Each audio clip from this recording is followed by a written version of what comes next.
Buenas tardes, ¿cómo están mis queridos alumnos? Siguiendo con la unidad 2, vamos a desarrollar una parte y yo le llamo la clase 3. Acá vamos a tener unos contenidos muy importantes que son la columna vertebral de nuestra disciplina. Y comenzaré hablando de la formulación teórica, que bien sabemos que detrás de cada profesional de la conducta o de cada evaluador, en este caso psicológico, existe una corriente de pensamiento. Esto le llevará a discriminar la información que recibe sobre cada caso, a formular determinadas hipótesis y a elegir determinadas técnicas de recogida de información. Además, un aspecto esencial de cualquier modelo teórico de la psicología están los supuestos sobre los determinantes de la conducta. Con ellos se está haciendo referencia al factor bipolar hallado por un determinado investigador de nombre Cohen, que es los determinantes exógenos y endógenos. Además, vamos a hablar de la importancia de la formulación de la hipótesis, que una vez que tenemos las primeras informaciones o la mayor cantidad de informaciones, ya estamos en condiciones de formular o de establecer una hipótesis que va a ser el hilo conductor de todo el proceso.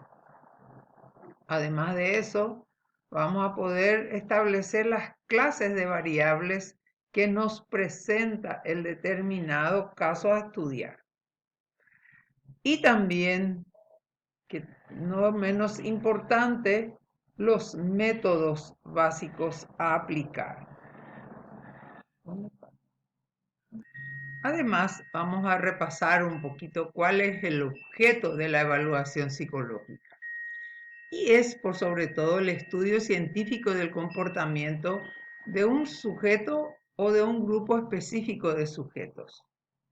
Este estudio debe llevarse a cabo mediante un procedimiento reglado, con fases establecidas coincidentes con las del método científico positivo, de tal manera que pueda ser replicado, como ocurre en toda investigación científica. Por ello, nosotros debemos asegurarnos de que nuestro trabajo esté basado en evidencias.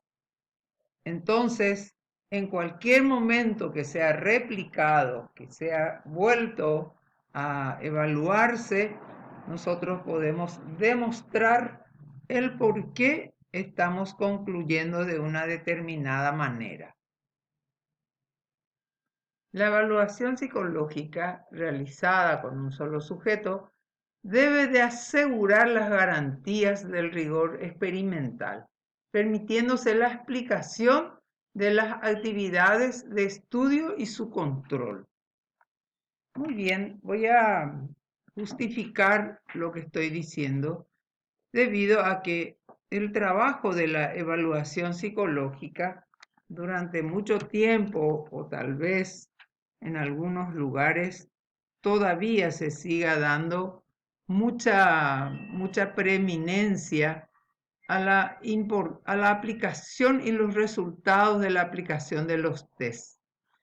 Los psiquiatras, educadores, se mostraban interesados en los resultados de algunos test que le permitían y permiten, como dije, la contrastación de los diagnósticos y pronósticos por ellos establecidos.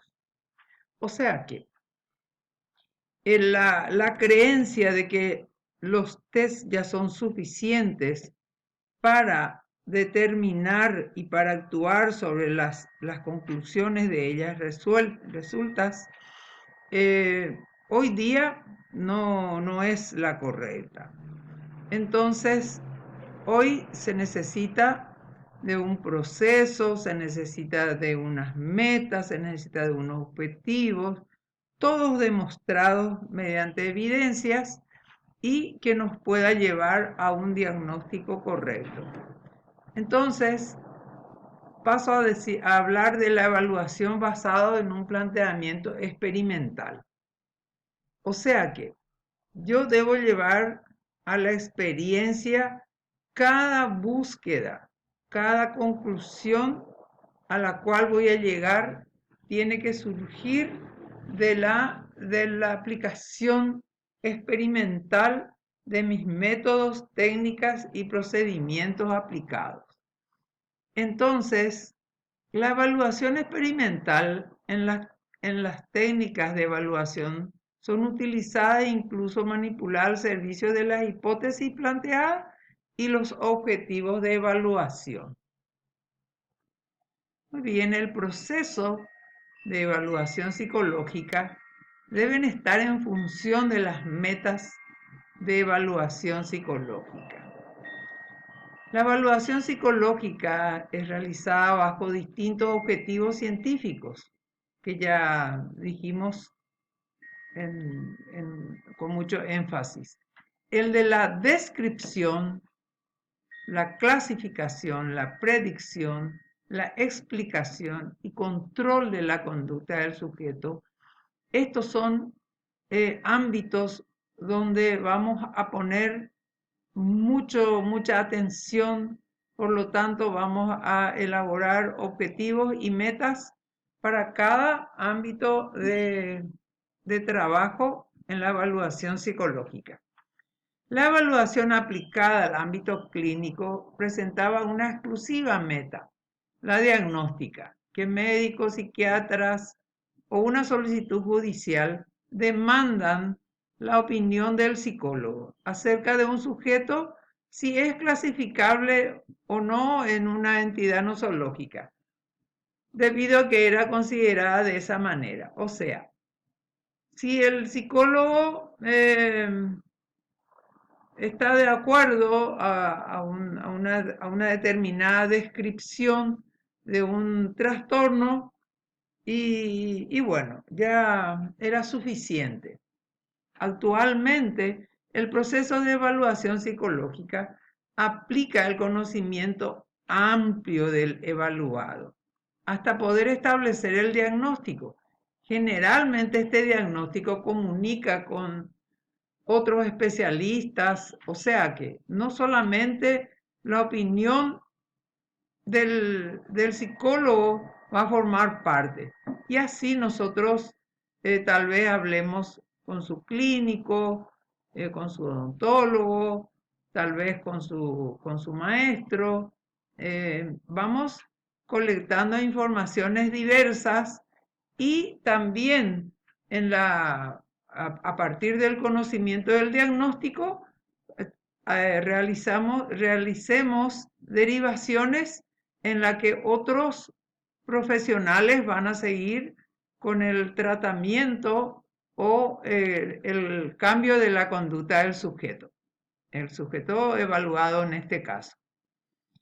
Y luego la orientación. La orientación tal vez la tome, la decisión la tome el mismo evaluado o sus familiares o alguna institución. Por eso, cuando el psicólogo tiene la conclusión de su diagnóstico y estableció el pronóstico, ya surge automáticamente la posibilidad de la orientación. También la orientación se realiza con vistas al tratamiento y al cambio del comportamiento que es el objeto de estudio. Luego pasamos al proceso. El proceso de desenvolvimiento de la evaluación psicológica, considerando su enfoque correlacional descriptivo, comienza con la fase primera. ¿Cuál es esta fase primera? La recogida de información sobre el caso. Esta recogida de información debe de realizarse con la mayor cantidad de procedimientos o de técnicas e instrumentos con los que contamos y con los que podemos tener acceso. La mayor cantidad de información va a hacer que la tarea de evaluar y llegar a un diagnóstico sea más certero. Claro, siempre y cuando sabemos procesarlas. Fase número 2, formulación de hipótesis y deducción de enunciados verificables. Y una vez que tenemos las informaciones correctas, ya vamos a formular la hipótesis. Esta hipótesis que va a ser el hilo conductor del desarrollo de las demás fases hasta llegar al diagnóstico. Estos deben ser siempre verificables mediante evidencias. No olvidar, en todo momento debemos tener muy presente la calidad de nuestras evidencias. La fase número 3 es la contrastación inicial. Acá, en esta fase, ya vamos a disponer, ya vamos a tener, vamos a procesar las diferentes informaciones, los diferentes datos que obtuvimos en el proceso de la recogida y del análisis. Y posteriormente pasamos a la fase 4, donde los resultados ya van a pasar por un trabajo de descripción, de clasificación, de la predicción y de la toma de decisiones. O sea que estas 4 fases, que son de mucha importancia tenerlas en cuenta durante todo el proceso de la evaluación psicológica, es la que nos va a facilitar a llegar a una buena meta.